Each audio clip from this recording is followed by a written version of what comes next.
بسم اللہ الرحمن الرحیم۔ محترم دوستان ذی وقار، السلام علیکم ورحمۃ اللہ تعالیٰ وبرکاتہ۔ آج دنیا اسلام میں اہل اسلام مسلمان ظلم و ستم کی چکی میں ایسے جا رہے ہیں۔ کشمیر جل رہا ہے۔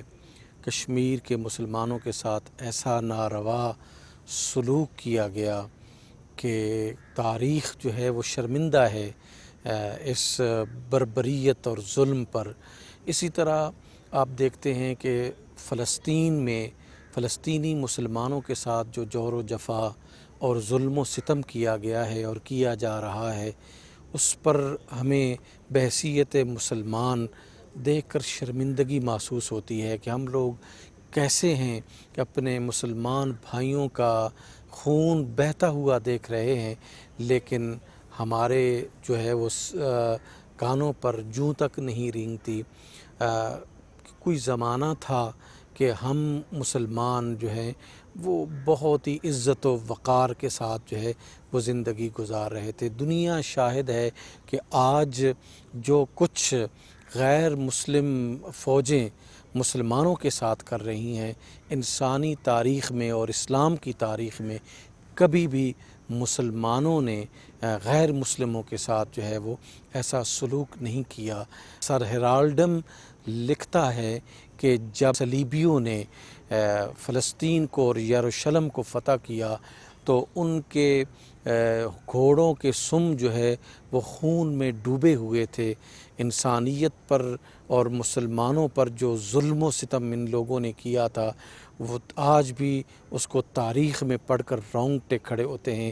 لیکن جب سلطان صلاح الدین ایوبی نے یروشلم کو فتح کیا تو آپ نے اعلیٰ اخلاقی نمونے قائم کیے۔ ایک بحیثیت مسلمان جرنیل کے اپنے تمام دشمنوں کو معاف کیا، کسی کا خون نہیں بہایا۔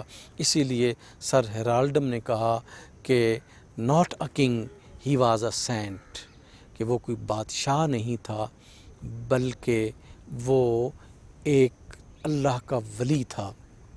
یعنی ہمارے سپہ سالار جو ہیں وہ انسانیت کے ساتھ محبت کرتے تھے، وہ ولایت کے بڑے درجے اور مقام پر فائز تھے۔ اس وجہ سے انہوں نے انسانیت پر بربریت نہیں کی، انسانیت پر ظلم نہیں کیا۔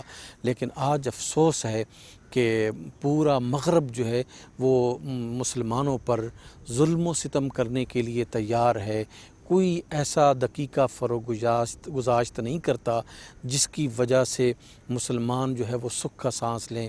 میں دنیا کو بتانا چاہتا ہوں کہ یہ دنیا مسلمانوں نے کئی دفعہ فتح کی ہے لیکن کبھی بھی انسانوں پر ظلم نہیں کیا ہے۔